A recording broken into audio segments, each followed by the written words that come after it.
Barberini, vous connaissez sans doute ma compagne Marina. Mes deux élèves, Benedetto Castelli, Mario Guiducci, qui m'ont beaucoup aidé dans mes mesures de rotation. 3 mois d'observation, si vous voulez bien me suivre.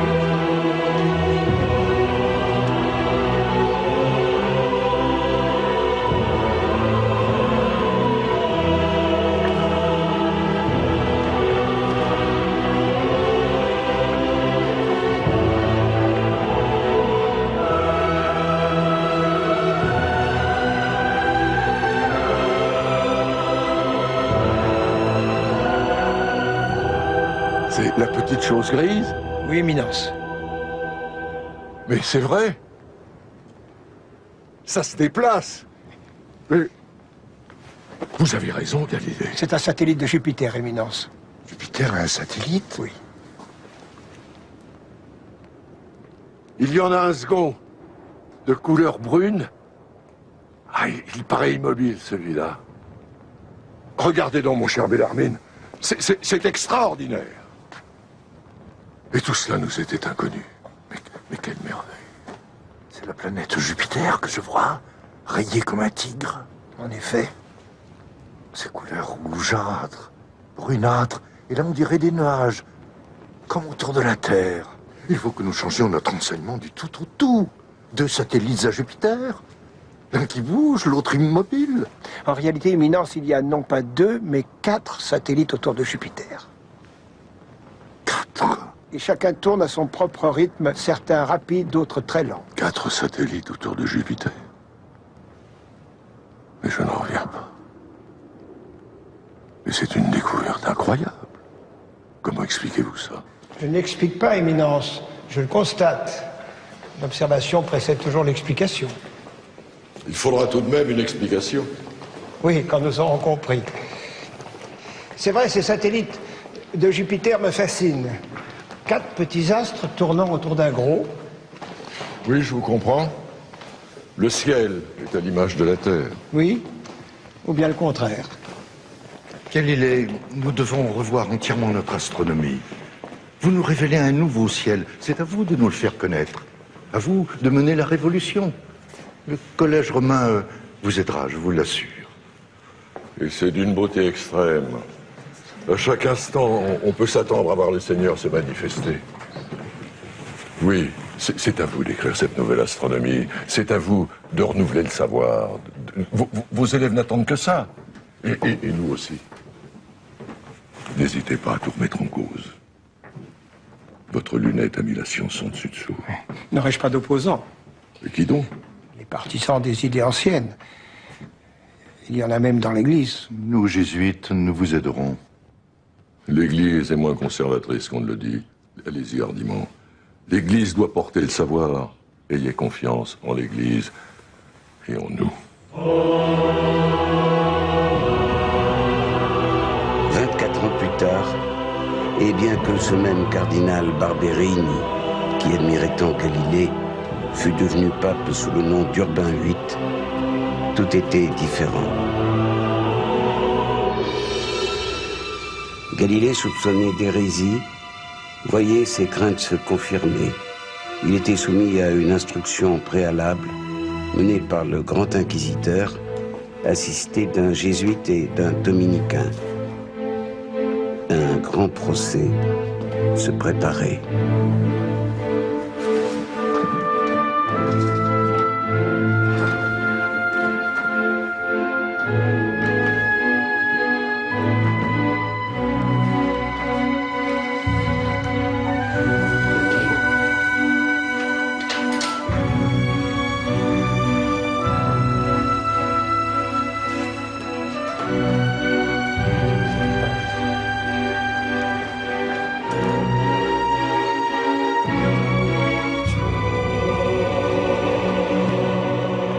Maître Galilée, en ma qualité de grand inquisiteur désigné pour lutter contre l'erreur et la dépravation, j'ai été chargé par le Très Saint-Père de vous interroger sur les crimes et délits que vous avez commis contre la religion et la Sainte Église. Je n'ai commis aucun délit ni aucun crime contre la religion ni contre l'Église.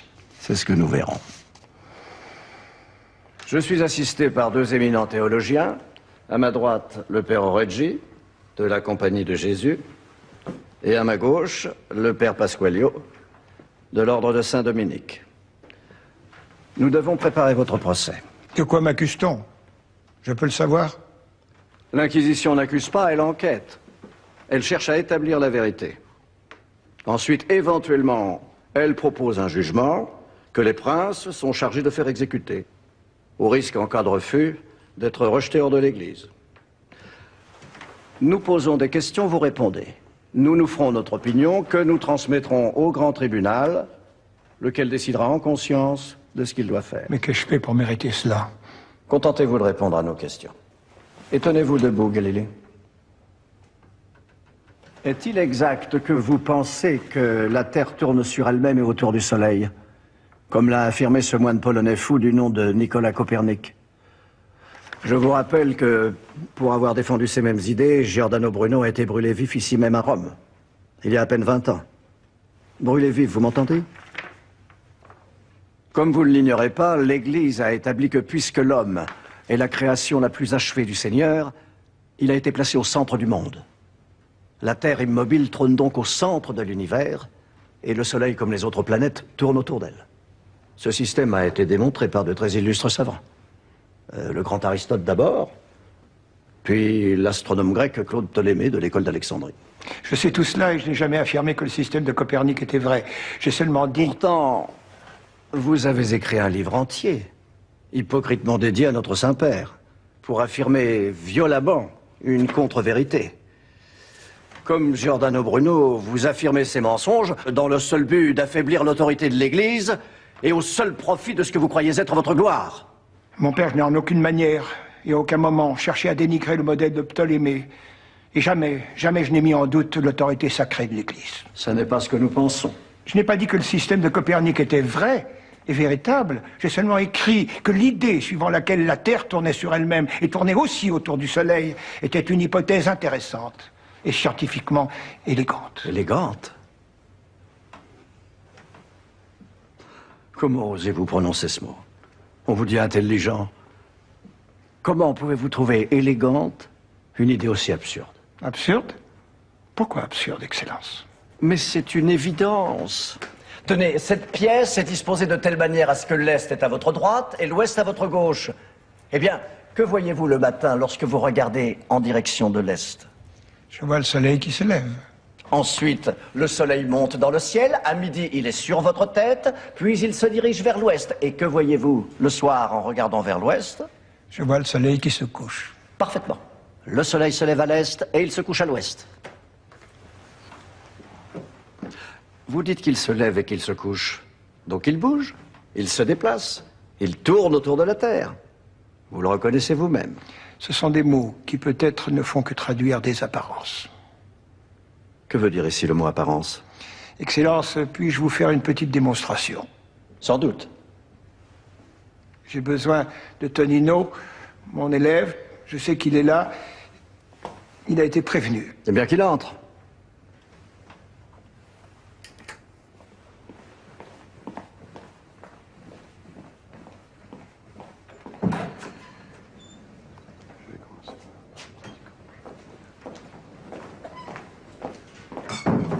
Pose le coffre, Tonino. Allume la bougie.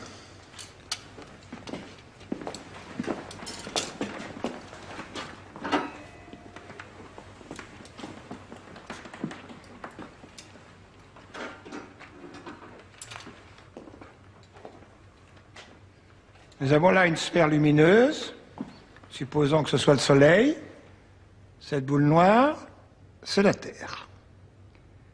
Si je fais tourner la sphère lumineuse autour de la boule noire, je vois qu'elle éclaire progressivement une face de la boule noire et que la partie éclairée se déplace pour faire le tour de la boule.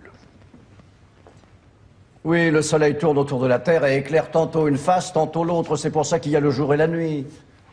C'est possible. Comment ça, c'est possible? Eh bien, supposez à présent que la sphère lumineuse soit fixe et que je fasse tourner sur elle-même la boule noire.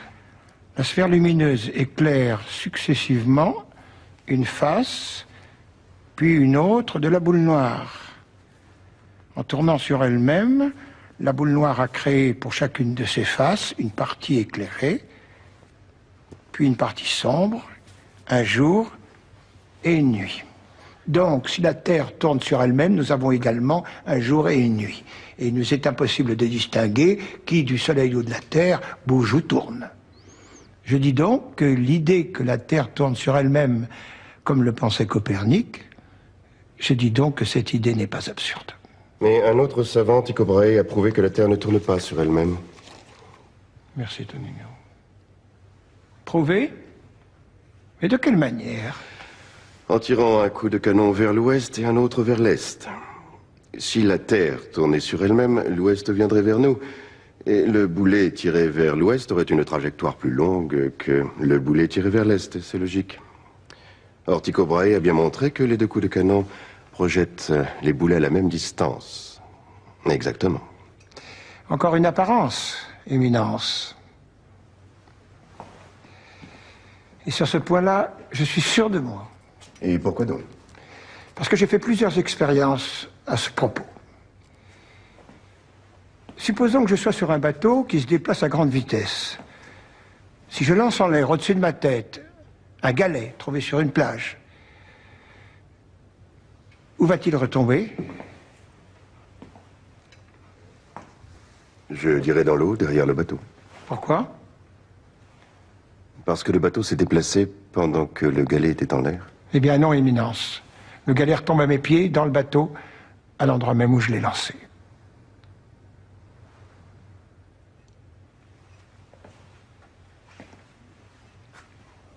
Vous pouvez faire cette expérience vous-même, vous pouvez la faire dans votre carrosse. Et l'explication est simple. Le galet fait partie du bateau, comme moi. Il a une vitesse qui est celle du bateau. Si je le lance en l'air, il suit le bateau et retombe à mes pieds. Vous en êtes sûr? Absolument sûr. Et pour l'expérience de Tycho Brahe, c'est la même chose. Mais comment ça, la même chose? Son canon et ses boulets sont sur la Terre. Si la Terre tourne, son canon et ses boulets sont soumis à la même vitesse que la Terre, car ils sont dans le système Terre. Ils en font partie. La Terre est leur référence. Que la Terre bouge ou ne bouge pas, celui qui est sur la Terre ne peut pas s'en rendre compte. L'expérience de Tycho Brahe ne prouve absolument rien. Admettons un instant que la Terre tourne sur elle-même. Quels arguments avancez-vous pour dire que la Terre tourne aussi autour du Soleil et non l'inverse? Cette possibilité est plus facile, je dis bien possibilité, je n'affirme rien. Cette possibilité est plus facile à justifier et plus difficile à argumenter. Que voulez-vous dire par justifier et argumenter? Le fait que la Terre tourne autour du Soleil se justifie par un seul mot, je vous l'ai déjà dit, l'élégance. Dire que les planètes tournent autour du Soleil, c'est retrouver l'harmonie du monde. Quelle élégance, quelle harmonie, que voulez-vous dire? Les petites planètes tournent autour du grand Soleil. N'est-ce pas cela l'harmonie du monde? Celle que nous voyons en toutes choses, les manants tournent autour de leur seigneur, les curés s'agitent autour de leurs évêques, les évêques tourbillonnent autour du pape. N'est-ce pas l'harmonie du monde, telle que Dieu l'a voulu? Étrange rapprochement. Je ne comprends pas où vous voulez nous amener. Vous cherchez à nous égarer? L'organisation du monde, qui est l'œuvre de Dieu, doit obéir à des lois universelles. Et lorsque nous voyons les 4 petits satellites de Jupiter tourner autour du grand Jupiter, on ne peut pas s'empêcher de penser aux petites planètes comme la Terre, tournant peut-être autour du grand Soleil. Mais vous dites vous-même que vous n'avez pas d'argument pour défendre cette idée. Une idée que je tiens pour fausse et condamnable. Non, mon père, j'ai seulement dit que cette idée était moins simple à argumenter. Mais c'est possible, avec un peu d'attention. Nous vous écoutons. Si les planètes Mars et Vénus, par exemple, tournent autour de la Terre, lorsqu'on les observe, on devrait les voir tourner toujours dans le même sens. En effet, c'est évident. Où voulez-vous en venir? Eh bien, en fait, on les voit tantôt avancer, tantôt reculer. Avancer, reculer, qu'entendez-vous par là? Je ne comprends pas. Évidemment, cela demande de la réflexion. Vous nous prenez pour des imbéciles? Non, Éminence. Non, je voulais dire seulement que c'est difficile à bien comprendre. Que moi-même, Mais laissons Mars et Vénus. Oui, laissons cela en effet, car ce que vous apportez ne sont que des affirmations. Très bien, très bien. Alors permettez-moi un autre argument. 2 fois par jour, la mer se retire des plages, puis 6 heures plus tard revient au galop. Oui, cela s'appelle la marée. Un phénomène observé depuis très longtemps et qui demeure inexpliqué. Soit. Eh bien, si l'on admet que la Terre tourne autour du Soleil et tourne sur elle-même, le mouvement de la Terre sur elle-même va dans le même sens que le mouvement autour du Soleil, la nuit. En revanche, le jour, c'est l'inverse. La rotation de la Terre va à contresens du mouvement du Soleil. Donc, si la Terre tourne autour du Soleil, on comprend pourquoi la mer se déplace tantôt dans un sens, tantôt dans l'autre. Qui nous le prouve? Nous n'avons pas de preuves pour l'affirmer. C'est vrai. C'est pourquoi dans mon livre, Le dialogue, je ne choisis pas. J'expose les 2 théories sans choisir. Tu peux te retirer, Tonino, je te remercie.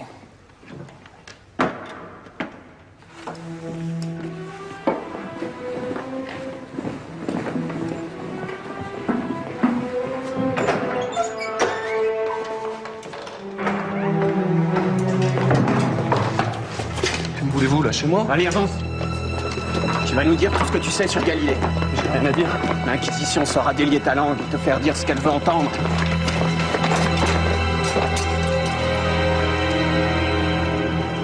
Ptolémée a été en son temps un astronome extraordinaire. Je le respecte et je l'admire. Ses éphémérides sont remarquables. Je les ai moi-même souvent utilisés pour prédire le mouvement des astres dans le ciel. Et confectionner des horoscopes pour les vendre, ce que l'Église interdit. Bon, tout le monde le fait, même des cardinaux me réclament des horoscopes pour savoir s'ils deviendront papes. Ce que vous dites ne doit pas être dit. Soit.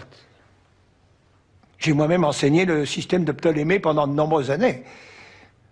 Et j'ai enseigné aussi, en même temps, le système de Copernic qui place le Soleil au centre du monde. Ce système m'est apparu, je l'avoue, particulièrement astucieux. Astucieux peut-être, dans le sens qu'il est fait pour tromper son monde. Mais faux. Faux, totalement faux. Je le répète encore une fois.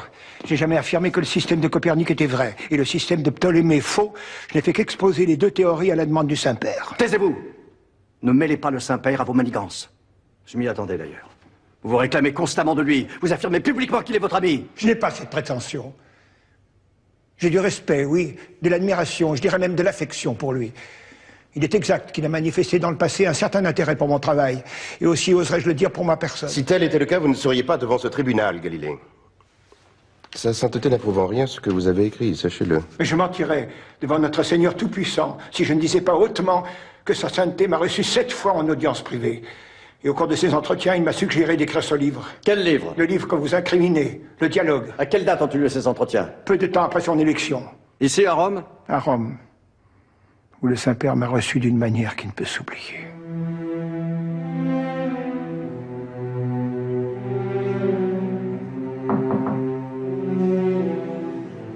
Entrez.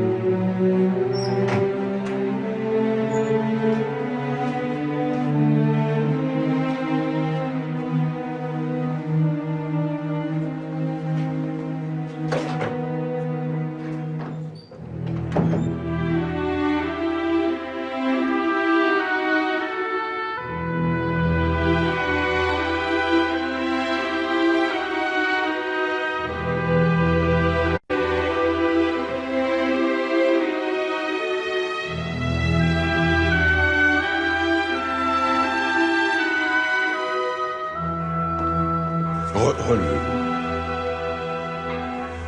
Je suis heureux de vous recevoir, vous pour qui j'ai tant d'admiration. Et je peux dire d'affection. Moi aussi, je suis très heureux d'être ici, Saint-Père. Je suis enchanté que Dieu vous ait choisi. L'Église a bien de la chance.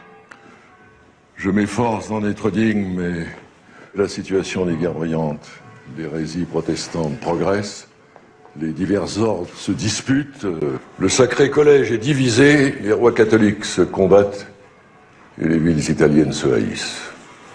Tous ces désordres, il va falloir les maîtriser, les contenir. Enfin, je l'espère. Asseyez-vous à côté de moi. Merci de m'avoir fait parvenir votre beau message d'espoir par mon neveu Francesco, qui a été votre élève à Pise. Je l'apprécie énormément. Il a un grand avenir devant lui. Oui. Oui, nous allons bientôt les lire à l'Académie. J'ai de grands dessins dont je veux vous parler. Et vous-même, où en êtes-vous? Moi, je continue. Mais je dois me battre sans arrêt, c'est épuisant. Les jésuites me traitent durement. Je sais. Mais à présent, je suis là. Vous ne craignez rien. Notre Église doit être à la pointe de l'éducation, de la science et de la philosophie. Rien ne pourrait me donner plus de joie que ce que je viens d'entendre. Depuis le Messager des Astres que j'ai lu plusieurs fois, vous n'avez guère écrit sur l'astronomie. J'ai écrit l'essayeur sur la question des comètes. Oui, oui, je l'ai lu. Mais vous n'y avez pas abordé les grandes questions. Vous n'avez rien écrit sur les modèles d'univers, rien sur la comparaison entre cette étonnante théorie de Copernic, que vous m'avez rendue accessible, et l'ancienne et géniale explication de Ptolémée, toujours solide. Pourquoi ce silence? Après la querelle qu'on m'a faite en 1616 à propos des taches solaires et la mise à l'index des œuvres de Copernic, je ne savais plus ce que je pouvais dire ou ne pas dire. Cette mise à l'index n'était pas judicieuse. La théorie de Copernic peut être exposée à condition de ne pas affirmer qu'elle est vraie. Il faut libérer le savoir. Oh oui, Saint-Père, libérer le savoir. C'est ce que j'attendais de vous. Il faut laisser les savants développer librement leur science et leur construction intellectuelle, mais de leur côté, il faut qu'ils comprennent que leur réalité n'est pas forcément la vérité. Vous voulez dire que la science ne serait pas la réalité? Pas toujours. Mais lorsqu'il y a contradiction entre la science et les Écritures, c'est sans doute que la science est dans l'erreur. Mais les Écritures sont parfois allégoriques. Galilée, ce n'est pas à vous d'en décider. C'est aux théologiens, aux cardinaux, et à moi-même de donner l'interprétation véritable des Écritures. Séparez, je vous prie, la science et la théologie. Et vous restez libre de découvrir, d'imaginer, d'inventer le monde. Merci de ce conseil, Saint-Père. Si au cours de vos recherches, vous aviez l'impression d'avoir la preuve claire, irréfutable, que la Terre tourne sur elle-même et tourne autour du Soleil, il vous faudra éviter de le dire, de le publier.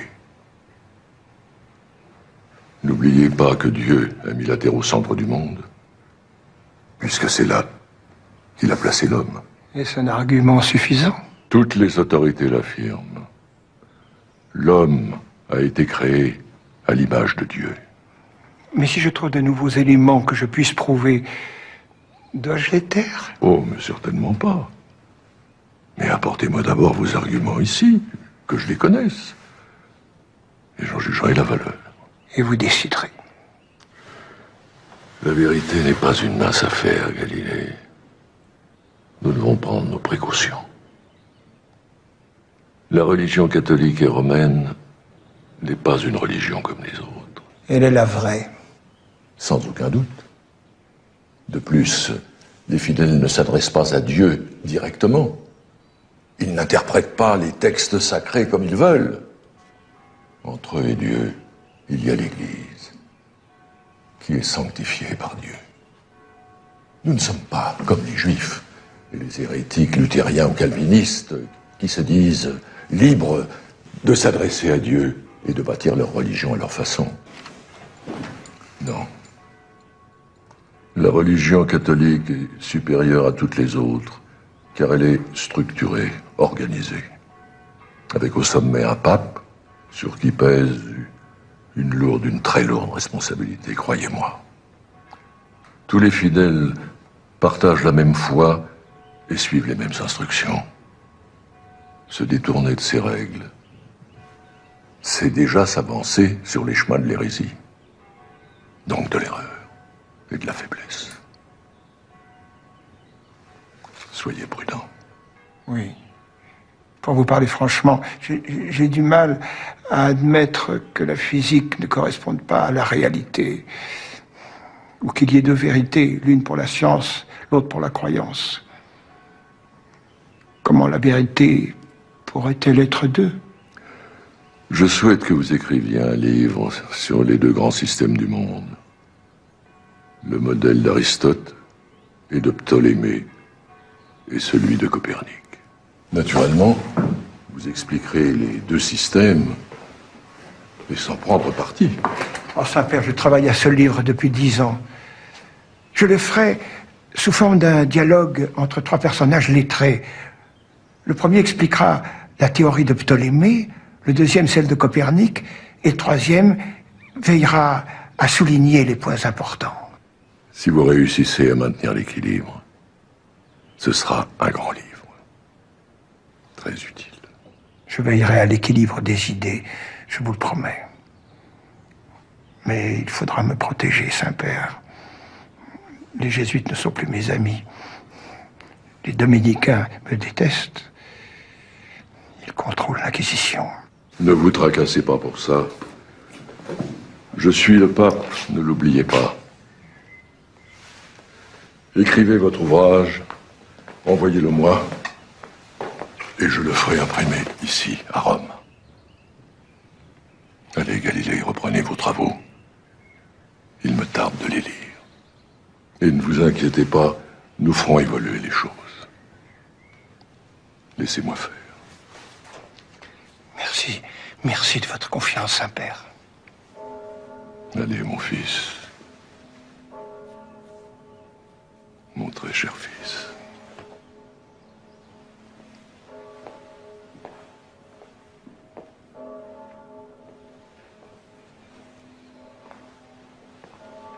Vous n'avez pas l'air de vous rendre compte des raisons qui vous ont amené ici. Eh bien, nous sommes en train d'instruire votre procès. Et ce n'est pas un procès en astronomie ou en physique. C'est un procès en hérésie. En hérésie? Mais Sa Sainteté, le pape lui-même... Ça suffit. Sa Sainteté affirme que vous lui avez désobéi. Moi? Moi, Éminence? Et vous avez bafoué l'Église. Sachez-le, le Saint-Père condamne votre attitude. En quoi ai-je désobéi au pape? J'ai écrit le livre qu'il me demandait. Mais vous l'avez écrit sans respecter les ordres qu'il vous avait donnés. Quels ordres? D'exposer la théorie de Copernic sans la défendre. Et c'est ce que j'ai fait, scrupuleusement. D'ailleurs, lorsque le père Ricardi, chargé de contrôler le contenu du livre, m'a demandé des modifications, j'ai obéi sans discuter. Et ce n'était pas rien, j'ai coupé mon introduction et ma conclusion. Le père Ricardi souhaitait, comme le Saint-Père, que votre ouvrage soit imprimé à Rome. Or, vous l'avez imprimé à Florence. Mais c'était un cas de force majeure. Il y avait la peste. Florence était en quarantaine. Je ne pouvais pas faire sortir le manuscrit, c'était interdit. Vous cachez à présent derrière la peste. C'est vrai, chaque fois que j'évoque la peste, je suis d'une profonde tristesse. J'ai perdu beaucoup d'êtres chers. Vous aussi, Éminence, sans doute.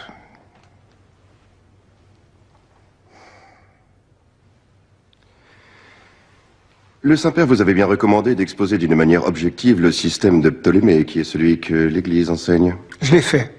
J'ai exposé longuement la théorie de Ptolémée, qui était aussi celle d'Aristote. Dans votre livre, vous ne l'exposez pas. Vous la ridiculisez. Moi? Vous faites défendre le système de Ptolémée par un personnage auquel vous avez donné le nom grotesque de Simplicio. Oui, en effet. Simplicio... Simplicio. Simple d'esprit. Le nom lui-même trahit votre intention de dénigrement. C'est un simplet qui défend le système de Ptolémée? Mais pas du tout, vous faites là une lourde erreur. Simplicio fut un philosophe romain, très respecté et considéré en son temps comme le meilleur exégète d'Aristote. C'est pourquoi je l'ai choisi pour expliquer le modèle ancien. Comment se fait-il alors que dans toutes les joutes qu'il oppose à Salviati, Simplicio est systématiquement le dessous? Le père Origi a raison. Simplicio a l'air complètement dominé, même parfois ridicule devant la verve de Salviati. Salviati qui, comme par hasard, défend l'idée sacrilège, suivant laquelle c'est la Terre qui tournerait autour du Soleil. Et dire que vous appelez cette idée, comment dites-vous? Élégante. Ce que vous décrivez là n'a jamais été dans mes intentions. Si j'ai pu dans mon livre donner l'impression d'une préférence pour Salviati, je vous prie de me le pardonner. C'est tout à fait involontaire et, comment dirais-je, peut-être sentimental. Donc vous le reconnaissez? Filippo Salviati était un noble florentin, à l'intelligence prodigieuse, à la générosité sans limite. Nous venions de l'élire à l'Académie lorsqu'il est mort victime de la peste. Le rôle peut-être trop brillant que je lui ai donné dans mon dialogue était sans doute un hommage involontaire, posthume, un tribut à l'admiration que je lui portais. Je vois, oui. Mais votre troisième personnage, un nommé Sagredo, celui qui en principe représente l'équilibre et le bon sens, prend lui aussi fait et cause pour Salviati. C'est à n'en pas douter un hommage involontaire et posthume, bien sûr. Sagredo fut autrefois mon élève à Padoue, peut-être le plus doué de tous, un érudit, fin, subtil, toujours bien balancé dans ses raisonnements. Je le voyais comme mon successeur. Lui aussi est mort de la peste. Si jeune. En somme, tous les personnages dont vous vous sentez proche sont les défenseurs du système de Copernic. Et tous sont morts de la peste. Galilée, soyez franc. Derrière ces personnages, n'est-ce pas vous qui parlez? Les morts, ne sont-ils pas des masques derrière lesquels vous vous cachez? Non seulement vous défendez des théories douteuses, mais vous n'osez même pas reconnaître vos opinions. Mais c'est ridicule. J'ai toujours tout assumé. Et on me l'a suffisamment reproché. D'ailleurs, n'est-ce pas pour ça que je suis ici devant vous? Galilée, ayez le courage de nous dire la vérité. Que vous considérez le système de Copernic comme la meilleure explication du monde, que vous l'estimez vrai et véritable. Dites franchement que Dieu, à votre avis, n'a pas mis l'homme au centre du monde. Au moins les choses seront claires. Qui connaît la vérité du monde, à part le Tout-Puissant? La vérité mathématique est-elle la même que la vérité du monde physique? Dieu a-t-il créé le plus élégant des mondes pour les hommes, qui sont tous de grossiers pécheurs? Qui connaît la pensée de Dieu? Peut-être même en a-t-il plusieurs. Vous dévoilez enfin votre sentiment véritable. Vous utilisez la théorie du mort Averroès, théorie selon laquelle il peut y avoir deux vérités. Deux vérités de Dieu. Et bien sûr, pour vous, c'est la science qui détient la vraie vérité, mais le système de Copernic est totalement contraire aux Écritures, le savez-vous? Comment l'ignorer? Vous me l'avez suffisamment répété. Vous voulez que je vous parle franchement, Excellence? Eh bien, je vais le faire. Oui, je pense que le système de Copernic pourrait être le bon. Oui, cela malgré les Écritures, parce que les Écritures ne sont pas prolixes au sujet des astres. Elles ne seraient pas un obstacle insurmontable si la théorie nouvelle devait être démontrée. Et qui, selon vous, devrait réaliser cette démonstration? Les astronomes, évidemment. Évidemment, car c'est dans la science et là seulement que se trouve toute la vérité, n'est-ce pas? Imaginez que l'Église annonce tout à coup que la Terre n'est pas le centre du monde. Et cela dans une époque brutale et déchirée. Ne risquerait-elle pas de provoquer une vaste peur, une immense panique même, qui pourrait ébranler la société, faire chanceler l'Église et favoriser la progression de la réforme? Avez-vous pensé à tout cela, vous conditiez intelligent? L'Église a des responsabilités qui vont bien au-delà de l'interprétation des Écritures. Bien au-delà de la science. Pardonnez-moi, mais je pense le contraire. Exactement le contraire. Imaginez que l'Église entreprenne de modifier l'interprétation des Écritures, ça se passerait dans le calme, sous la haute autorité de l'Église. Mais que cette idée se propage sans l'Église, ou contre l'Église, alors oui, cela pourrait provoquer de terribles égarements. Galilée, vous n'aimez pas l'Église depuis 20 ans que nous vous observons. Vous n'avez cessé de chercher à l'affaiblir. Ah non, je ne peux pas accepter cette accusation, je la récuse de toutes mes forces. Je suis un bon chrétien, un très bon chrétien même, qui prie chaque jour et qui pratique strictement suivant le rite de notre Sainte Église. Et cela depuis ma naissance, depuis 70 ans. J'ai fait 2 fois le pèlerinage à Loreto. Germano Bruno, lui aussi, prétendait être un bon chrétien. Il l'a prétendu jusqu'au bûcher. Vous ne pouvez pas nous comparer. Non seulement j'ai jamais combattu l'Église, mais j'ai été fait docteur honoris causa du collège romain. Une erreur de plus des jésuites. Je vous en prie, Père Pasqualio. Et mes amis sont tous des ecclésiastiques. Le père Castelli, le cardinal Del Monte, l'évêque de Sienne. Mes 2 filles, à ma demande, sont entrées en religion.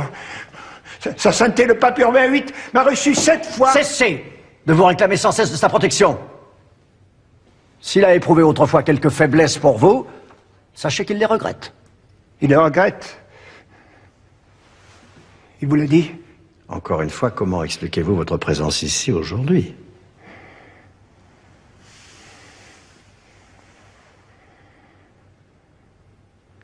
Je vous prie de ne pas me tourmenter davantage, Excellence. Je suis un vieil homme fatigué. Ma santé n'est pas bonne. Avouez vos fautes et tout sera simple. Avouez que vous êtes un hérétique, que vous défendez des théories impies, que vous haïssez l'Église, et tout sera terminé. Pourquoi refusez-vous si obstinément d'avouer? Je n'ai rien à m'approcher. Tout ce que j'ai fait, c'est avec Dieu. Et c'est pour Dieu.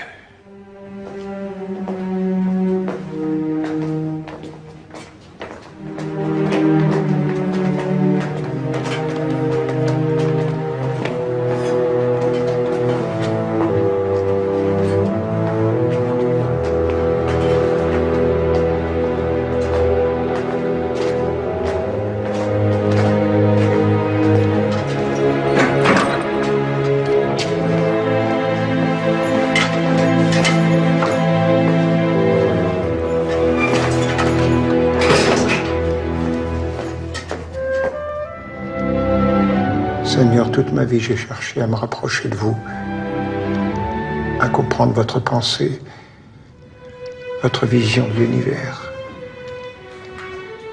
Seigneur, pourquoi m'avez-vous abandonné?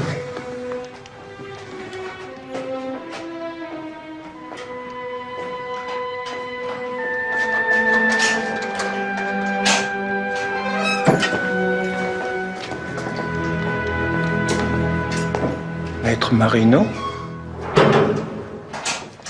Ah, Maître Marino, qui vous a dit que j'avais besoin de vous? Benedetto Castelli. Le grand-duc a mis à ma disposition un carrosse et me voici. Ça me touche beaucoup, venir de Florence pour moi. Oh, c'était bien la moindre des choses. Après tant d'années d'amitié. Tant d'années. Dites-moi, de quoi souffrez-vous? De cette toux, vous savez que je traîne depuis l'âge de 20 ans. Un Toscan supporte mal l'air de Rome. Je vous ai apporté de l'eucalyptus. Alors, on vous le fera bouillir tous les soirs et vous en respirerez la vapeur. Ça vous dégagera la gorge. Et votre ventre? J'alterne colique et constipation. Que mangez-vous? On m'enferme ici, on me fait servir des repas dignes d'un évêque. Mais je ne mange rien, je n'ai pas faim. Enfermé comme un rat et nourri comme un prince. C'est ça. Alors, j'ai une potion pour vous à base de calcaire et d'argile. Voilà, vous l'absorberez le soir avant de vous coucher. Elle fera du bien à votre ventre. Et votre goutte? Ah, Maître Marino, vous soignez un par un tous mes malheurs. Mais vous savez bien que c'est tout qui va mal. Je suis vieux, je suis fatigué. Et on me torture. Ils n'auront pas leur procès. Je serai mort avant. Galilée mort en prison sous la torture. Il aura l'air malin, mon ami Barberini. Le pape moderne, l'ami des sciences, Galilée lui crève dans les mains. Il meurt dans les jours de l'Inquisition. Je vous en prie, gardez confiance. Et ne parlez pas de la mort. Ça pourrait la faire venir. Ce procès est injuste, bien sûr. Mais la logique et la vérité triompheront. Comme mes potions. Non.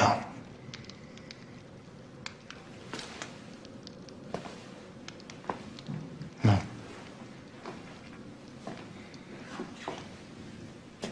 Non, je mourrai avant.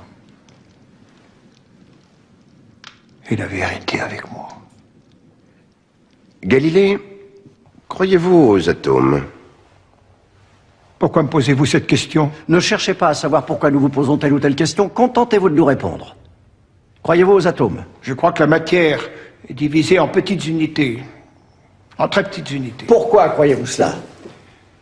Parce que lorsque l'on verse du vin dans de l'eau, la petite couche rouge sur le haut du verre se dilue petit à petit et finit par fabriquer un liquide rose. Le vin et l'eau se sont divisés avant de se mélanger. Mettez-vous en cause le principe de la transsubstantiation lors de l'Eucharistie? Nullement, Éminence. Vous croyez véritablement que le pain de l'hostie devient le corps du Christ? Qu'il y a transmission de substance? Oui, je le crois. Bien sûr. Pourtant, vous parlez d'atomes, comme l'hérétique Bruno. Or, le corps du Christ ne peut pas se résoudre en atomes, sinon la transsubstantiation, c'est impossible. Éminence, j'ai pu parler de division de la matière, mais jamais je n'ai prononcé le mot atome. Je crois au miracle de l'Eucharistie comme tout beau catholique. Vous avez parlé, je crois, de particules minimales dans l'un de vos ouvrages. Ce sont bien les atomes d'Anaxagore et de Démocrite? Je n'ai jamais parlé d'atomes, jamais. Et sciemment. Une fois de plus, vous cachez votre croyance derrière des manipulations de mots. Vous êtes un dissimulateur, assez doué. J'en conviens. Et vous êtes aussi un hérétique. Vous choisissez de vivre dans l'erreur. Un hérétique? Oui. Vous avez fait de la science une religion. Comment cela? Que représente la science pour vous? La science, c'est le meilleur chemin pour se rapprocher de Dieu. La voilà! La voilà. La preuve que nous cherchons. Car le seul chemin pour nous rapprocher de Dieu passe par l'Église. Seule l'Église connaît et enseigne les voies qui mènent au Seigneur. En affirmant le contraire, vous vous déclarez hérétique. Vous placez la science sur le même pied que l'Église. Vous faites de la science une religion. C'est une hérésie. Ne vous méprenez pas. Je n'ai rien d'un hérétique. Je suis un bon chrétien, croyant passionnément en Dieu. Oui. Et qui de plus veut confisquer la science. Qu'entendez-vous par là? Est-ce bien vous qui avez écrit cela?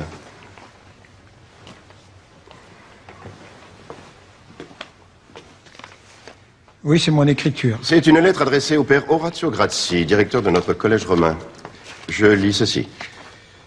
Dites-vous bien que Dieu m'a donné, et à moi seul, le pouvoir de faire les grandes découvertes astronomiques. C'est peut-être injuste, mais c'est ainsi. Alors nous, jésuites, nous en sommes réduits, d'après vous, au rôle de simple spectateur de la science? D'admirateur de Galilée? Vous rendez-vous compte que vous avez franchi les bornes du respect que vous devez à votre Église, à notre compagnie, et plus simplement, les bornes du bon sens? Votre immense orgueil vous entraîne vers l'intolérance scientifique, et plus encore, vers l'hérésie. Oui, j'étais malade. Lorsque les fameuses comètes apparurent dans le ciel, en quelle année était-ce? En 1618. En 1618, oui. J'étais cloué au lit, malade, je n'ai pas pu les observer. Et ce père Grassi l'a fait lui-même avec la lunette que je venais de lui offrir. Lunette que vous aviez achetée en Hollande. Mais pas du tout, je l'ai entièrement fabriquée. Les verriers de Murano m'ont aidé, demandez-leur. Une lunette unique au monde. Elle grossit 50 fois. Par amitié, j'en fabriquais une pour le collège romain, et voilà ce qu'ils en ont fait. Oui, j'étais malade. Ce que racontait Grassi me semblait absurde. Pour vous, naturellement, les comètes n'ont aucun secret. Ah non. Non, je n'ai pas dit ça. Oui, vos écrits sont assez confus là-dessus, d'ailleurs. Je dirais même nébuleux. C'est vrai, je n'explique pas très bien les comètes, je le reconnais. Mais comprenez-moi, j'étais de méchante humeur. J'ai inventé la lunette astronomique, qui fut un don de Dieu. Oui, Dieu voulait ainsi faire de moi le premier astronome de tous les temps. Et un autre se sert de mon invention, de mon enfant, et prétend découvrir des secrets fondamentaux, sans m'y associer. Enfin, c'est tellement déloyal et idiot. Car ils savent bien que sans moi, ils ne peuvent rien tirer de leurs observations. Leur théorie qui place les comètes au-delà de la Lune, c'est ridicule. Impossible.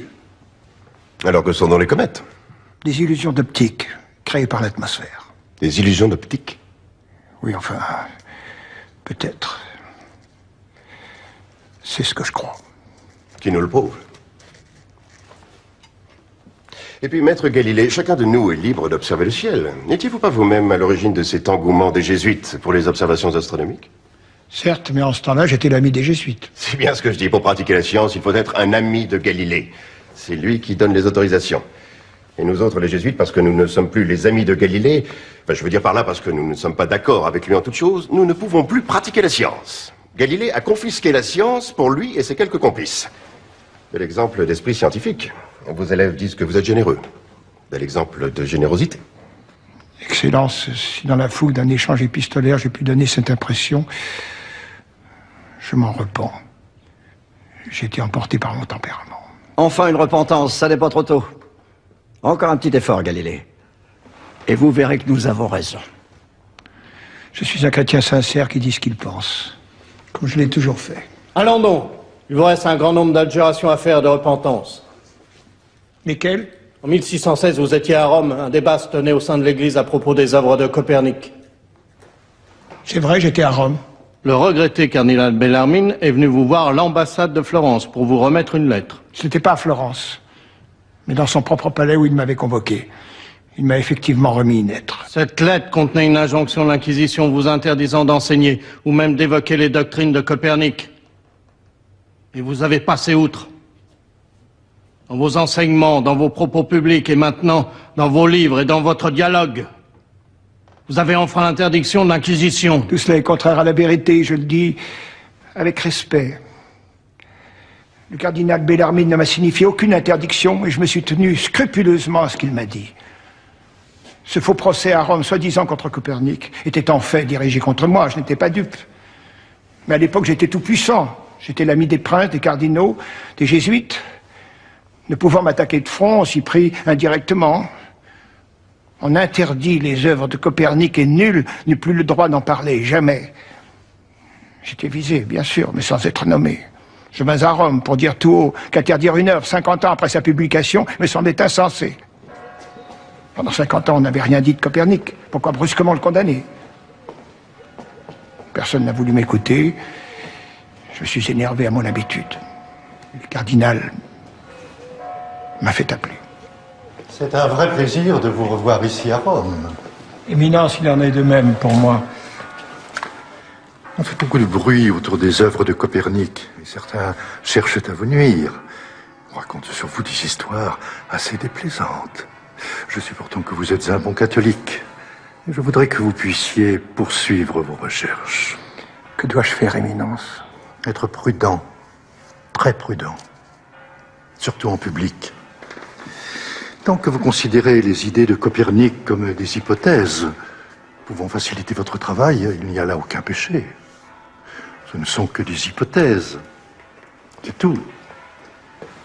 Vous pouvez exposer la théorie de Copernic, mais sans dire qu'elle est vraie. Comprenez-moi, vous n'êtes pas non plus obligé de dire qu'elle est fausse. Ne dites pas qu'elle est vraie. C'est tout. Ce sont là des subtilités qui, pour nous, jésuites, font partie de notre éducation. Et c'est quelquefois bien utile. On raconte déjà à Rome que vous m'avez convoqué pour me signifier une punition, voire même une interdiction formelle d'enseigner. Oui, tant de rumeurs. Un instant. Je n'ai plus besoin de vous ce matin. Laissez-nous seuls. Oui, tant de rumeurs se propagent à la curie. On se croirait dans un palais florentin. Ne vous en souciez pas. Tenez, je vous ai écrit une lettre. On ne sait jamais. C'est une sorte de sauf-conduit théologique. Le cas échéant, vous la montrerez. Le cachet devrait suffire. Je vous avoue que pour un esprit comme le mien, épris d'idées simples, le cardinal Bellarmine était quelque peu compliqué. Il disait des choses et son contraire. L'éducation jésuite, sans doute. Mais je crois qu'il m'aimait sincèrement et qu'il aimait aussi la science. Par malheur, il est mort et les querelles stériles ont commencé. Galilée, non seulement vous rêvez, mais vous prenez vos rêves pour la réalité. À vous entendre, ils étaient tous vos amis, le cardinal Bellarmine, le pape. Malheureusement pour vous, nous avons la preuve que vous mentez. Mais comment? Le frère Séguiry, qui était le secrétaire du cardinal Bellarmine, a affirmé sous serment avoir assisté à votre entretien. Et que le cardinal vous a signifié une interdiction totale. Il est exact qu'un père jésuite était présent le jour-là, mais il n'a pas eu connaissance du contenu de la lettre. C'est-à-dire? Le cardinal lui a demandé de nous laisser seuls, puis il m'a remis la lettre. Voilà la vérité. Et nous étions seuls, le cardinal et moi. Je dis bien seuls.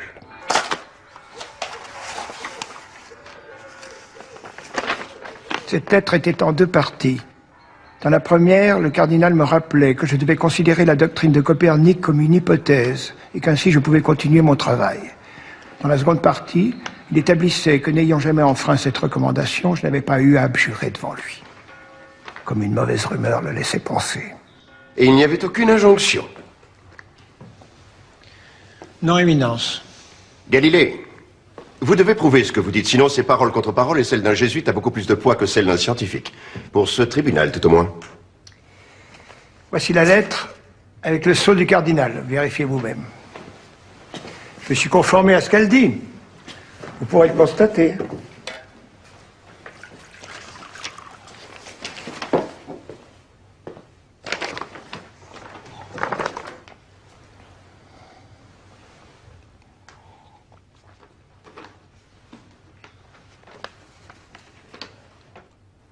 Galilée, pensez-vous que le Nouveau Testament s'adresse uniquement au peuple, aux pauvres, aux non-instruits? Nullement. Le livre sacré est la référence ultime pour tous ceux qui épousent la foi catholique. Pourtant, vous avez écrit dans une lettre à Christine de Lorraine que l'interprétation littérale de la Bible était bonne pour le vulgaire, mais que les lettrés devaient lire le texte différemment, de manière métaphorique. Lorsqu'on parle de la main de Dieu, le bon peuple imagine Dieu avec une main. Mais pour le lettré, évidemment, c'est une image, car Dieu n'a pas de main. Je vous cite. J'ai voulu dire que celui qui a fait des études et qui réfléchit apprécie mieux la beauté et la profondeur des Écritures que le vulgaire. C'est pour ça qu'on les enseigne à l'université. Croyez-vous vraiment que l'épisode de Josué dans la Bible puisse être interprété de manière allégorique? Dans ce cas, la mobilité du soleil et l'immobilité de la terre ne pourraient être qu'une apparence. Vous l'avez écrit. Le croyez-vous? Oui, je le crois, Éminence. Vous avez été jusqu'à écrire cette phrase blasphématoire. Certaines expressions des Saintes Écritures ne correspondent pas à la réalité. Ne savez-vous pas que seule l'Église peut modifier l'interprétation des Écritures? Oui, je le sais. Et je l'admets. C'est pourquoi j'ai cherché à convaincre l'Église de le faire, ou tout au moins de l'esquisser, en ce qui concerne le système du monde. Vous pensez donc bien que le système de Copernic est le vrai? Décidément, cette question m'est fréquemment posée. Oui, je pense qu'il pourrait être vrai s'il était démontré. Et je pense que nous devons peut-être nous préparer à cette idée. D'ailleurs, vous savez, Copernic n'était pas le premier à le soutenir. Pythagore pensait à peu près la même chose, et Platon, lui-même, à la fin de sa vie. Aristarque de Samos en avait fait l'exposé le plus complet. Et j'ajouterais que pendant les 50 années qui ont suivi la mort de Copernic, personne ne s'est élevé contre cette idée, à part un hérétique, Luther. Vous affirmez votre soumission à l'Église. Or, depuis 20 ans, vous détruisez petit à petit les théories d'Aristote. Pourtant, à travers saint Thomas d'Aquin, ces théories ont été confirmées par le Concile de Trente. Non seulement je ne suis pas un ennemi d'Aristote, mais je me considère comme son successeur. Oui, comme son disciple. Ne manquez pas d'audace. Vous avez détruit sa théorie sur la chute des corps. Vous niez l'immobilité du ciel. Vous suggérez qu'il s'est trompé en mettant la Terre au centre de l'univers. Et vous dites son disciple. Je n'ai pas détruit la théorie d'Aristote sur la chute des corps. J'ai démontré qu'elle était fausse, qu'il fallait lui en substituer une autre. C'est pas la même chose. Je n'ai pas détruit Aristote, je l'ai corrigé. Que voulez-vous dire par corriger? Rien de plus que ce que le mot veut dire. Aristote est la référence scientifique en toutes choses, comme l'a établi le Concile de Trente. En ajoutant que l'interprétation de la réalité physique revient à l'Église et à elle seule. Comment pourrait-on démontrer qu'Aristote a tort? En l'accusant, vous accusez encore l'Église. Vous voulez corriger l'Église? Mais c'est ridicule. Qu'est-ce que vous dites? Je suis fidèlement les enseignements d'Aristote et ceux du Concile de Trente. Que disait Aristote? L'expérience est reine, la théorie est toujours subordonnée à l'expérience. Et alors? Alors, j'ai réalisé une expérience qui a montré qu'Aristote avait tort sur la chute des corps, et cela en suivant précisément sa méthode. Il disait que la chute d'un corps était proportionnelle à sa masse, autrement dit qu'un objet lourd tombe plus vite qu'un objet léger. Mais ça, tout le monde peut le voir. Plus un objet est lourd, plus il tombe vite. Vous croyez? Bien sûr. C'est comme pour l'explication du jour et de la nuit. Vous vous efforcez de nier l'évidence, Galilée. Vous nous prenez pour des simples d'esprit. Et vous nous racontez n'importe quoi. N'importe quoi? Bien sûr. N'importe quoi. Eh bien, moi, je dis que les objets, s'ils sont quelque peu massifs, tombent tous à la même vitesse, quel qu'en soit le poids, et je vais vous le démontrer. Vous permettez?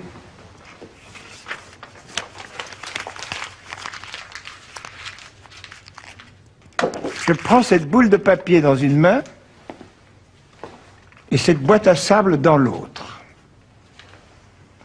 Je les lâche en même temps, ils vont arriver au sol ensemble.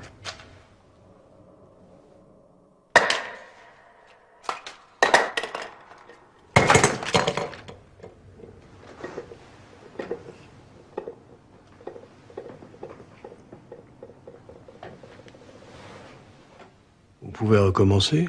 Très volontiers. Je reprends les deux mêmes objets. Regardez bien.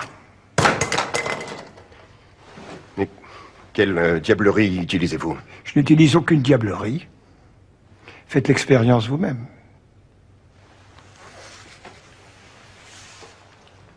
S'il vous plaît, c'est très important pour moi. Faites un effort, Éminence, je vous en prie. Prenez ce papier dans une main. Et cet objet lourd dans l'autre. Levez-vous, Éminence, s'il vous plaît.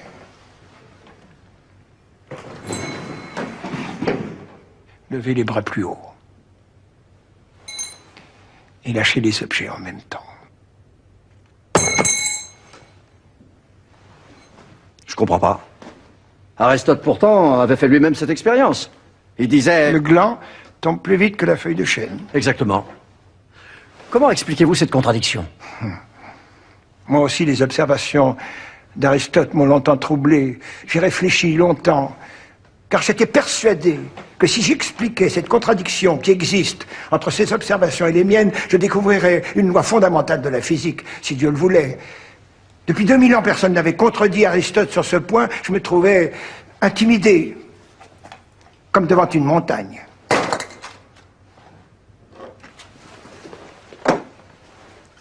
Et puis un matin, j'ai eu tout à coup une illumination. Je m'écriais « Eureka !» Oui, comme Archimède. J'ai trouvé, Aristote avait oublié une donnée essentielle, la résistance de l'air. La feuille de chêne est plate et légère. Lorsqu'elle tombe, l'air agit sur elle pour l'empêcher de tomber. Tout comme l'air agité qu'on appelle le vent entraîne la feuille à volter. Le gland, lui, au contraire, est compact. L'air n'a pas de prise sur lui, ou très peu. Sa chute est libre. Alors le poids n'a aucune influence sur la chute? Aucune. Et pourquoi cela? Cette question a occupé mon esprit pendant 3 ans. Voici ce que je crois avoir compris. Le fait que le poids n'ait aucune influence sur la chute est le résultat de 2 principes, de 2 forces qui s'opposent. D'un côté, la force d'inertie, qui fait qu'un objet au repos tend à y rester, et que plus il est lourd, moins il bouge facilement. Ça, tout le monde le sait, pas la peine d'y réfléchir pendant 3 ans. Les objets lourds sont plus difficiles à déplacer. Je n'ai jamais essayé de déplacer un éléphant, mais il doit falloir pousser fort.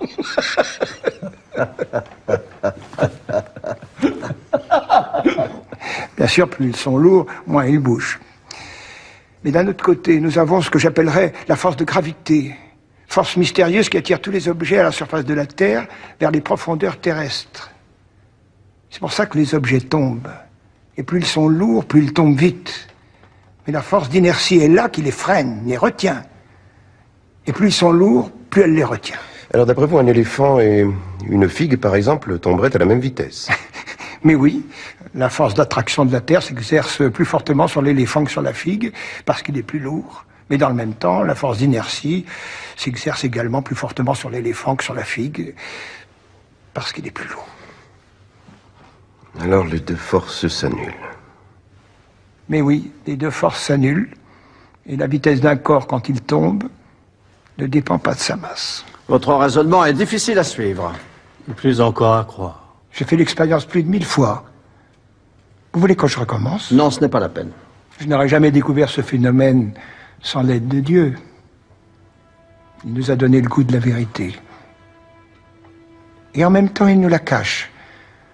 Il a fondé les lois de la nature en utilisant le langage secret qu'on appelle les mathématiques, mais c'est à nous de découvrir ces lois et de déchiffrer ce langage.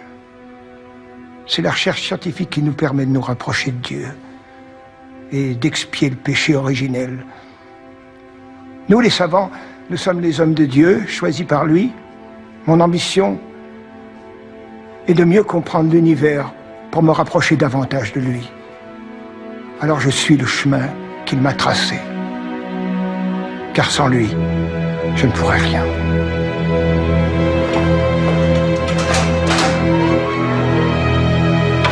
Allez-y, entrez.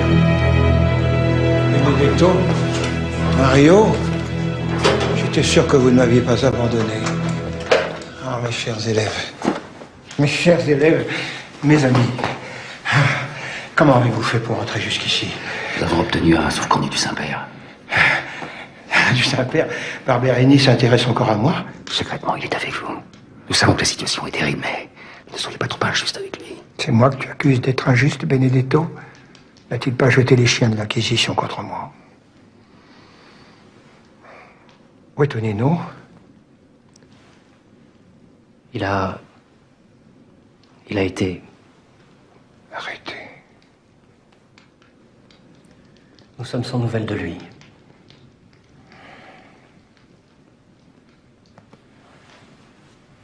Prions.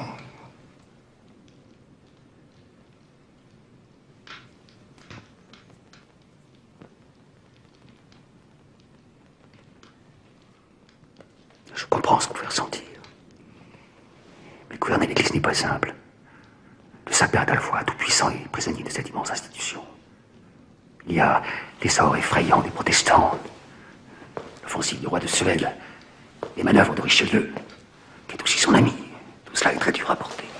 Mais à quoi sert le pape s'il n'est pas capable d'empêcher qu'on jette ses amis en prison? Nous sommes là pour essayer de vous aider. Écoutez-nous. Vous n'allez tout de même pas me conseiller d'abjurer? De renier ma vie? De déclarer que tout ce que nous avons découvert ensemble est faux? Mais nous ne vous demandons pas de renier votre travail. Ce serait impensable. Nous qui travaillons avec vous depuis tant d'années. Mais par prudence, peut-être. Faudrait-il simplement confirmer que vous ne défendez pas la théorie de Copernic? Mais c'est ce que j'ai fait. 50 fois. J'ai dit que je m'étais contenté d'exposer les deux théories, que je n'avais pris aucun parti. Les jésuites ont juré votre perte. Ils disent que c'est une posture. Et que dans la lecture détaillée du dialogue, il est clair que vous défendez la théorie de Copernic. Mais nous, maîtres, nous savons bien qu'ils disent vrai. Mais oui, la Terre tourne. La Terre tourne sur elle-même et autour du Soleil. Vous le savez bien. Vous le savez bien, Dieu l'a voulu ainsi, nous n'y pouvons rien. Mario, n'avez-vous pas participé avec moi aux observations sur les phases de Vénus? Et vous, Benedetto, à celles des taches solaires? Pour tout vous dire, nous qui avons été reçus par le pape récemment, nous ne sommes pas sûrs qu'il ne pense pas comme vous. Mais ce n'est plus aujourd'hui le problème. La question a pris une telle ampleur. Les jésuites sont allés jusqu'à s'allier avec les dominicains contre vous, maître.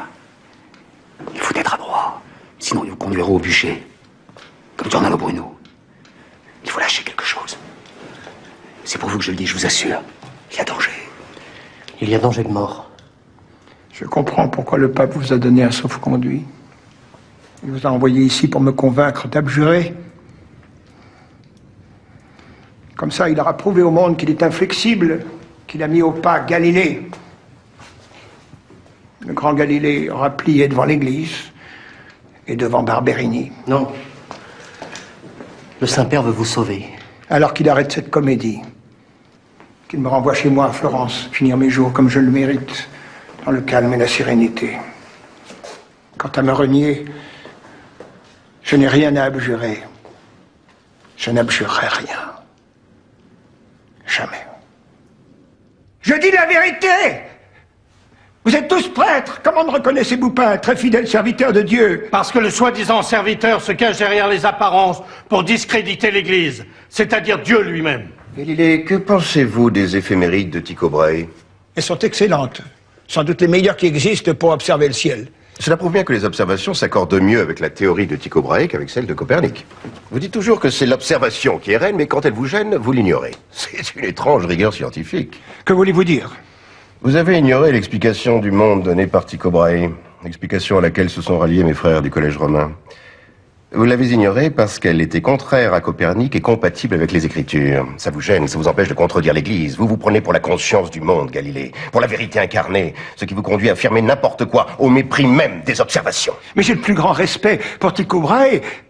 Ce Danois fut sans doute le meilleur observateur du ciel à l'œil nu. Mais le système qu'il a proposé me paraît inélégant et même bizarre en ce qui concerne les lois de la physique. Pourquoi dites-vous cela? Écoutez, faire tourner les planètes autour du Soleil, puis faire tourner le tout autour de la Terre, me paraît vraiment étrange et, pour tout dire, incohérent. D'un côté, les petits astres tournent autour d'un gros, puis le tout, qui est énorme, tourne autour d'un petit. Où est la logique dans tout cela? Éminence. Encore une fois, c'est nous qui posons les questions. Et de toute manière, cela n'explique pas les mouvements de Mars. Vous mentionnez Mars, je l'attendais. Expliquez-moi, je ne vous comprends pas. Mars, c'est le domaine de Kepler. Kepler, l'hérétique, et vous le savez bien. Ce protestant qui a réussi à séduire Tycho Brahe, un bon catholique, lui, à lui voler ses secrets, et puis à s'introduire auprès de l'empereur Rodolphe, qui, comme chacun sait, est un homme faible. D'ailleurs, il aime les artistes. Oui. Divers témoins ont rapporté que vous avez entretenu une correspondance assidue avec cet hérétique, ce Kepler, qui lui aussi a défendu le système de Copernic. En s'appuyant sur les fameuses observations, à savoir les trajectoires de la planète Mars et de ses mouvements inexplicables vus de la Terre, Kepler voulait corrompre la chrétienté, comme tous les protestants d'ailleurs. Et vous étiez son complice. Avouez-le! Galilée, levez-vous! Kepler m'a souvent écrit, c'est vrai. Mais je me suis contenté de réponses lapidaires. Et je n'ai pas lu son livre. Et je n'ai pas besoin d'un hérétique allemand pour apprécier l'élégance de la théorie héliocentrique. Vous mentez. Avouez que vous avez toujours été avec lui et qu'ensemble vous avez organisé une conspiration pour ébranler l'Église. De la part de Kepler, un hérétique protestant pouvait s'y attendre. Et vous étiez son relais dans le monde italien catholique. Moi? Oui, vous! Mais je ne connaissais pas Kepler. Je ne l'ai jamais rencontré. Pourtant, vous lui avez offert une lunette. Oui, pour qu'il vérifie l'existence des satellites de Jupiter, que certains de vos confrères contestaient. Kepler a confirmé mes observations. Où est le mal? D'ailleurs, cette démarche m'avait été commandée par le très honorable et très catholique empereur Rodolphe. Très catholique. Mais n'hésitant pas à engager un astronome protestant. J'ai demandé au grand-duc de Toscane ce que je devais faire. Il m'a dit de construire la lunette et qu'il se chargerait de la faire parvenir à l'empereur. Galilée, êtes-vous sûr que le malin ne s'est pas emparé de votre esprit? Moi? Oui, vous! Mon père, personne n'est à l'abri des attaques sournoises de l'esprit malin. Aucun être humain ne peut en être sûr, ni moi, ni ceux qui me jugent. Mais si je regarde en moi-même, avec toute la lucidité dont je suis capable, je sens mon esprit tout entier imprégné et guidé par Dieu. Par Dieu seul. Galilée, mais vous êtes au bord du blasphème. Non. J'essaie de décrire ce que je ressens au plus profond de moi, sans vanité, sans masque, et je ne trouve qu'un immense amour pour Dieu. Je vous en prie, je ne me...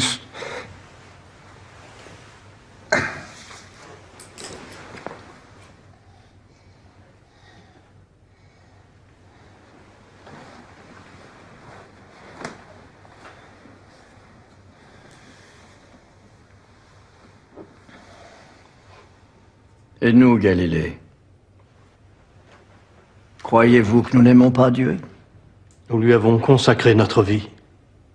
Croyez-vous sincèrement que nous puissions placer une seule chose au-dessus de l'amour de Dieu?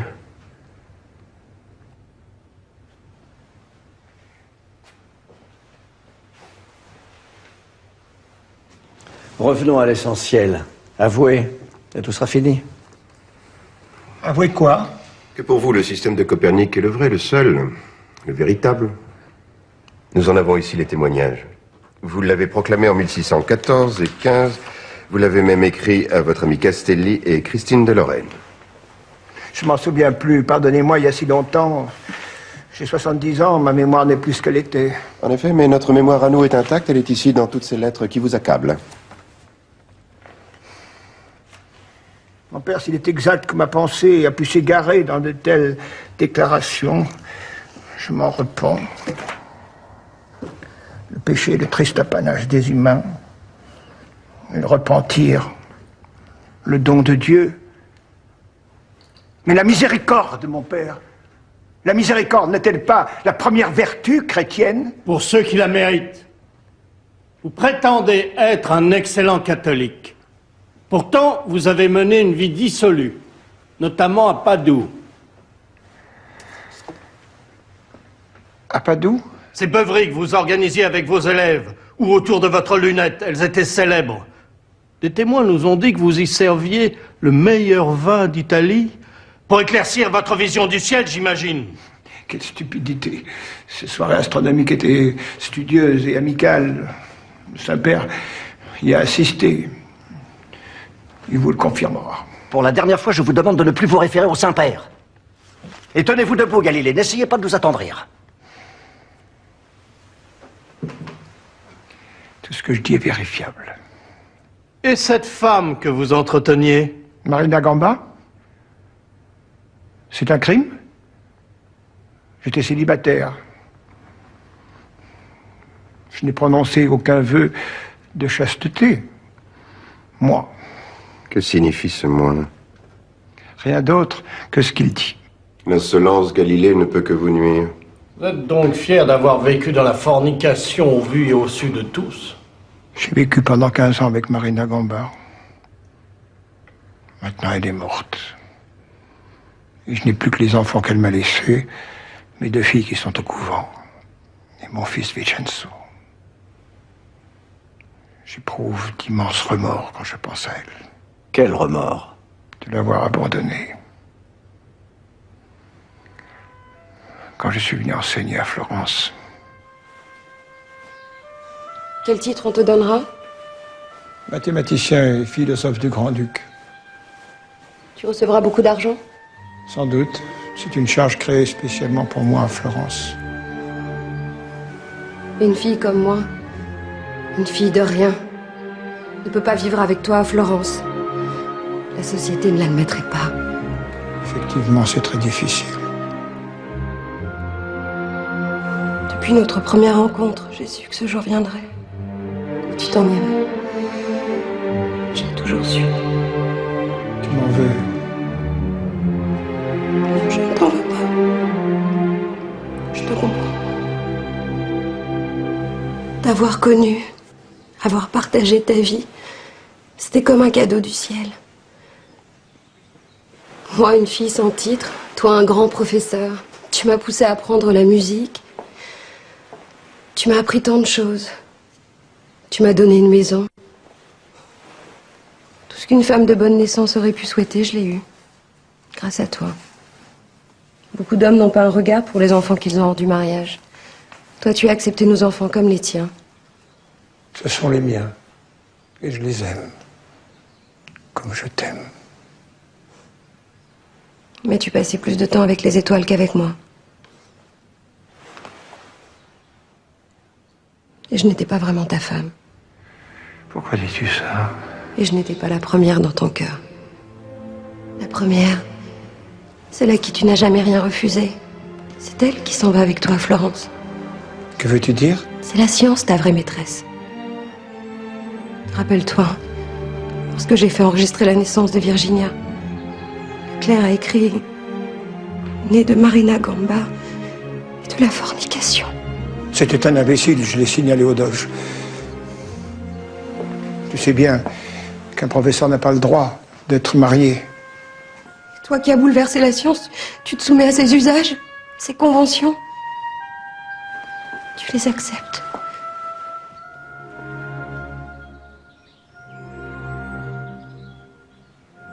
Vous voulez savoir pourquoi les clercs et les professeurs ne se marient pas? C'est par respect pour les bonnes mœurs. Pour que les hommes de savoir ne s'affichent pas avec les femmes et les enfants. L'Église doit faire respecter cette règle. Une règle que vous avez bravée, Galilée. Bravée ostensiblement. Comme les règles qui imposent la modération, la tempérance. Le grand Galilée se croyait sans doute au-dessus des lois. Comme certains princes. Vous vous preniez pour un prince de la science. Vous voulez vous opposer aux lois de l'Église. Vous voulez tromper le Saint-Père. Vous êtes en faveur de Copernic. Avouez-le une bonne fois pour toutes. Le système de Copernic n'est pas vraiment démontré. C'est une hypothèse. Admettez que vous voulez affaiblir l'Église. Reliez les livres que vous avez écrits. Et reconnaissez que vous vous êtes égaré lors de vos polémiques avec nos frères du Collège romain. Que vous avez écrit votre dialogue en italien pour que le peuple puisse le lire et qu'il fasse pression sur l'Église, pour qu'une croyance prenne naissance, peut-être même une religion nouvelle.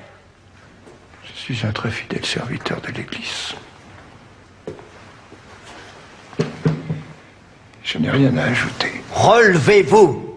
Galilée, il ne faut pas nous prendre pour des naïfs ou des idiots. Vous êtes adroit.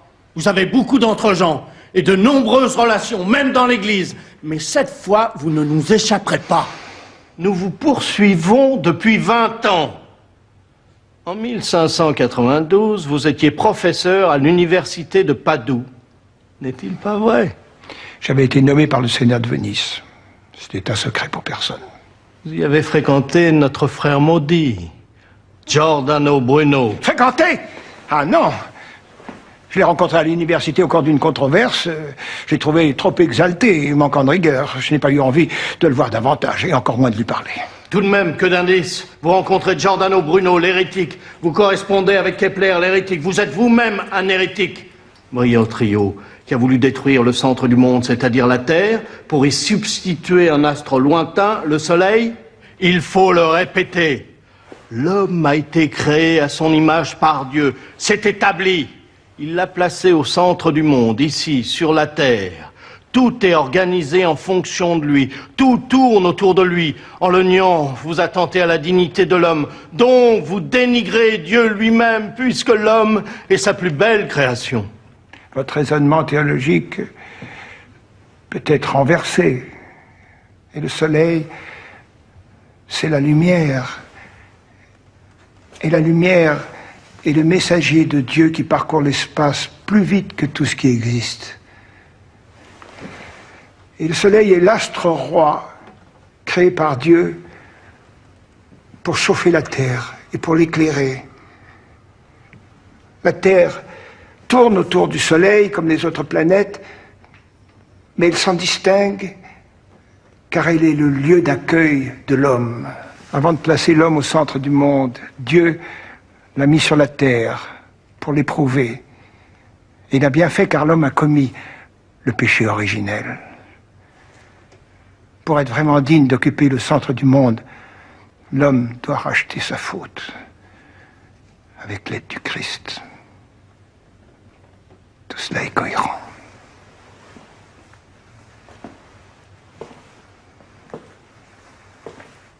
Tout cela est cohérent. Tout cela est incohérent et abominable, comme si Dieu avait besoin de faire des essais. Il n'y a que des erreurs et du blasphème horrible dans votre bouche. Vous êtes un schismatique et vous allez le payer chèrement. Ne nous emportons pas. Nous rapporterons au tribunal la teneur de nos interrogatoires et il statuera sagement et en toute intégrité. D'ici là, Galilée, réfléchissez. Vous avez une nuit entière.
Rester que très peu de temps.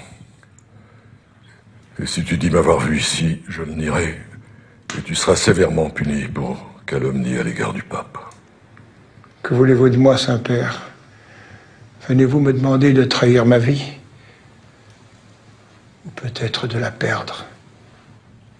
Relève-toi, Galilée. Le destin m'a placé dans une position où toutes mes décisions doivent être indiscutables. Tu me comprends? Oui.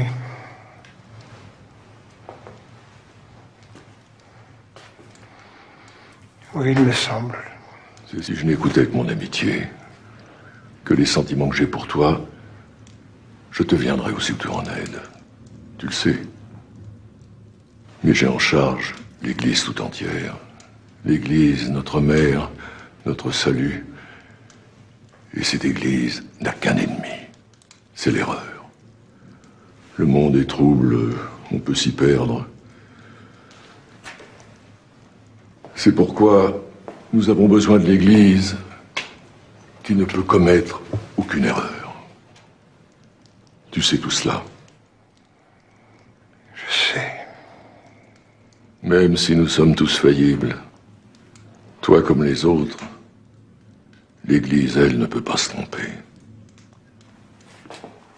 Je te demande de réfléchir là-dessus.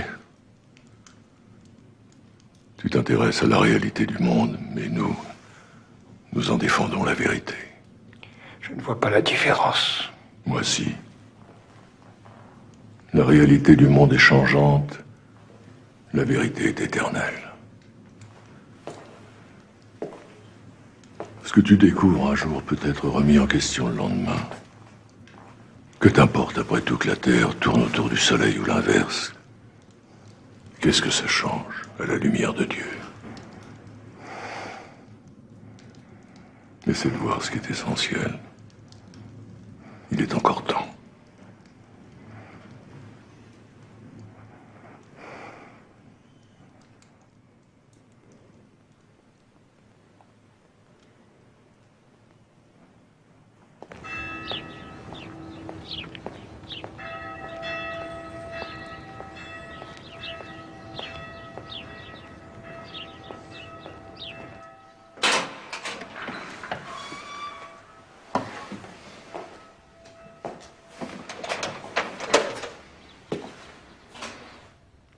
C'est pour aujourd'hui? Oui, pour ce matin. Voici la robe de pénitent, vous êtes prié de la revêtir et de mettre ses sandales. C'est tout? C'est tout, oui.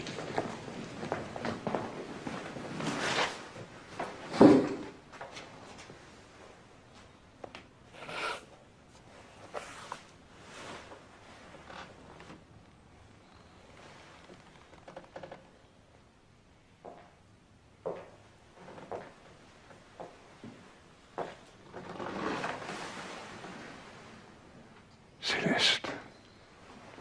J'ai obtenu de venir vous voir, mon père. Mais juste un instant. Quel réconfort tu m'apportes.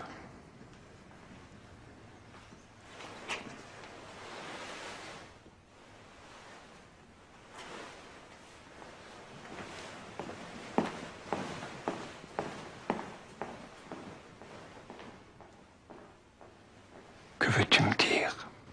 Que je vous aime. Que je ne vous en veux nullement de m'avoir mise au couvent. Étant une fille illégitime, je ne pouvais pas avoir une vie comme les femmes bien nées. Heureusement, Dieu m'a accueillie avec joie. Et j'ai pris pour nom Sœur Céleste, en votre honneur, mon père. Car je suis fière de vous. Je voulais vous le dire au matin de ce jour, que je devine difficile. Je suis heureuse d'être née de vous. J'ai prié pour vous, et je le ferai encore. Ne craignez rien.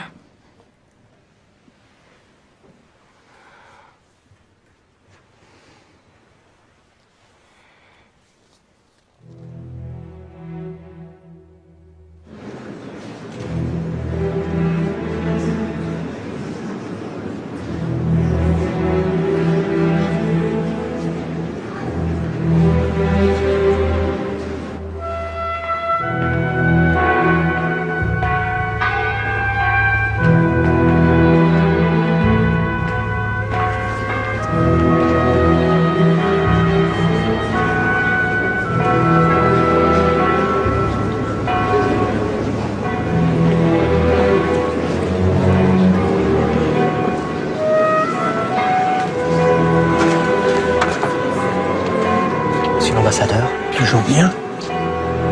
Parmi les 10 cardinaux juges, il y a Borgia. Mauvais signe. Pourquoi? Parce qu'il déteste le pape. Même si celui-ci a essayé de sauver Galilée. Le pape ne contrôle pas tout.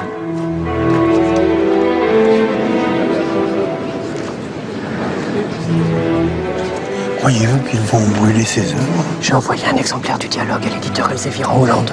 Un à Descartes, un autre à Mersenne. Regardez, les chers collègues du professeur. Ludovico della Colomba, qui travaillait avec lui à Pise, et Crémonini, de Padoue. On peut toujours compter sur nos amis pour nous trahir. Les cardinaux juges.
Nous, grands accusateurs de la Sainte Inquisition, agissant au nom et sur ordre de sa sainteté Urbain VIII, après avoir auditionné le nommé Galileo Galilei, citoyen de Florence, devant la commission spéciale et suivant les décisions du tribunal, présidé par son éminence le très respecté cardinal Francesco Barberini, nous disons, statuons et déclarons que, toi, Galilée, tu t'es rendu véhémentement suspect d'hérésie devant le Saint-Office pour avoir soutenu et adopté cette doctrine fausse et contraire aux Écritures saintes et divines, selon laquelle le soleil serait le centre du monde et ne se mouvrait pas de l'Orient à l'Occident, et que la Terre se mouvrait et ne serait pas le centre du monde, opinion qu'on ne pouvait ni soutenir ni défendre comme probable depuis qu'elle avait été déclarée et définie comme contraire à la Sainte Écriture. Que tu t'es donc conduit en mauvais catholique? Ah non, ah jamais. Je prie Dieu à chaque instant. J'ai fait tous les pèlerinages. Tout ce que j'ai tenté a toujours été pour me rapprocher de Dieu et contribuer à la gloire de l'Église. Je ne signerai jamais de document si la Sainte Inquisition maintient cette phrase.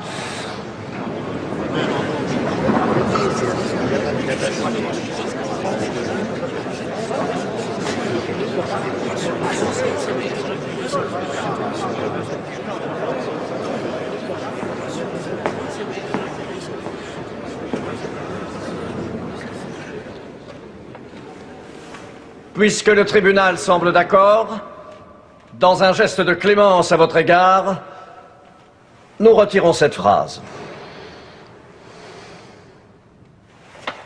En conséquence, tu as encouru toutes les censures et peines imposées et promulguées par les sacrés canons de toutes les lois réprimant de tels délits, et en particulier celui d'hérésie. De celle-ci, nous consentons à te délier, à condition d'abord que d'un cœur sincère et d'une foi non feinte, tu abjures, maudisses et détestes devant nous de telles erreurs et délits, ainsi que toute autre erreur ou hérésie contraire à l'Église catholique, apostolique et romaine, de la façon et sous la forme que nous t'avons prescrite.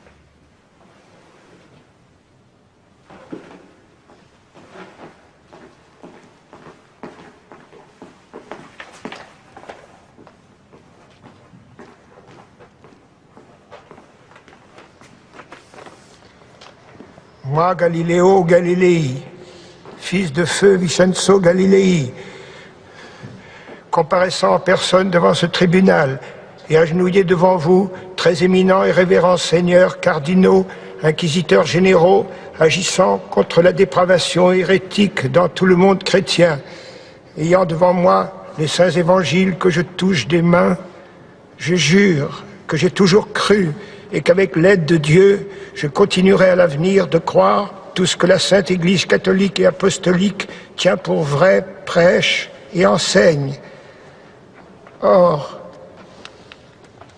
malgré les injonctions de la Sainte Église, j'ai écrit et fait imprimer un livre sans autorisation formelle dans lequel j'ai présenté l'idée que la Terre tourne sur elle-même et autour du Soleil sous un jour exagérément favorable qui pouvait faire penser que je le croyais.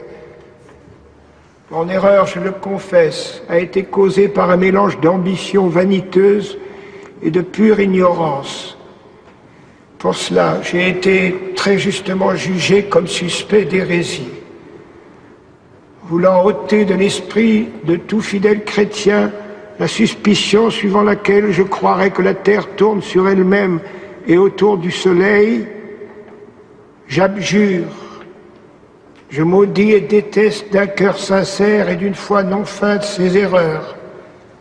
Je jure à l'avenir de ne plus dire ni écrire quoi que ce soit qui pourrait nourrir des soupçons similaires à mon encontre, de me soumettre en toutes circonstances et sur tout sujet aux opinions, croyances et directives de notre Mère, la très sainte Église apostolique et romaine.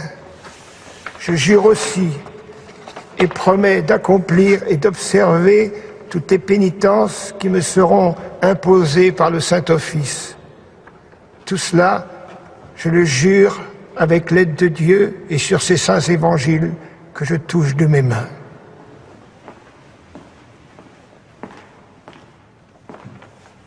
Moi, Galiléo Galilei, j'ai abjuré, comme ci-dessus à Rome, dans le couvent de la Minerve, ce 22 juin 1633, et signé de ma propre main. Galilée fut assigné à résidence à la Villa Médicis. Il dut réciter les 7 psaumes pénitentiaires une fois par semaine pendant 3 ans. Et son livre, Le Dialogue, fut mis à l'index. L'ambassadeur de Florence est ici? Oui, mon père. Emmenez le condamné. Il est sous votre garde. On dit que Galilée aurait murmuré en quittant le tribunal, et pourtant, elle tourne. Galilée vécut encore 9 ans. Bien qu'il perdît lentement la vue, il travailla et écrivit encore. Il mourut en 1642, l'année même où naissait Newton. 2 siècles et demi plus tard, en 1893, le pape Léon XIII affirmait dans une encyclique qu'il faut distinguer la Bible et l'enseignement scientifique, ce que préconisait Galilée. En 1971, l'astronaute David R. Scott lâcha au-dessus du sol lunaire une plume de faucon et un marteau. Vérifiant que les 2 objets tombaient à la même vitesse, il s'écria « Galilée, tu avais raison ». En 1992, le pape Jean-Paul II, sans le réhabiliter vraiment, reconnut la validité de la position de Galilée, tout en soulignant que les découvertes scientifiques renvoient en définitive à une pensée transcendantale et originelle.